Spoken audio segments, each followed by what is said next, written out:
ಮಂಗಳೂರು, ಹೊರನಾಡು, ಧರ್ಮಸ್ಥಳ, ಚಿಕ್ಕಮಗಳೂರು ಕಡೆ ಪ್ರಯಾಣ ಮಾಡಬೇಕಾದ್ರೆ ಜರ್ನಿ ಮಧ್ಯೆ ಸಿಗೋ ಕೊಟ್ಟಿಗೆ ಆಹಾರ ಸ್ವರ್ಗದ ಬಾಗಿಲು ಅಂತಾನೆ ಫೇಮಸ್. ಒಂದು ಸಿನಿಮಾದಲ್ಲಿ ಸಿಗೋ ವಿರಾಮದ ಹಾಗೆ ಈ ಜರ್ನಿ ನಡುವೆ ಸಿಗೋ ವಿರಾಮನೆ ಈ ಕೊಟ್ಟಿಗೆ ಆಹಾರ. ಈ ಕೊಟ್ಟಿಗೆ ಆಹಾರದ ಸೌಂದರ್ಯವನ್ನು ಹೇಳೋದಕ್ಕಿಂತ ಫೀಲ್ ಮಾಡೋ ಮಜಾನೇ ಬೇರೆ.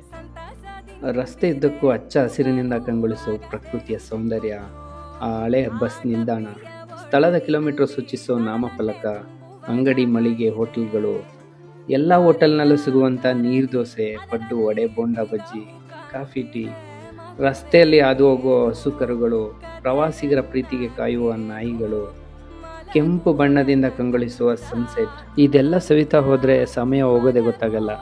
ಇಲ್ಲಿ ಸಿಗೋ ಫೀಲಿಂಗ್ಸೇ ಬೇರೆ. ಅದಕ್ಕೆ ಹೇಳೋದು ಸ್ವರ್ಗದ ಬಾಗಿಲು ಕೊಟ್ಟಿಗೆ ಆಹಾರ ಅಂತ.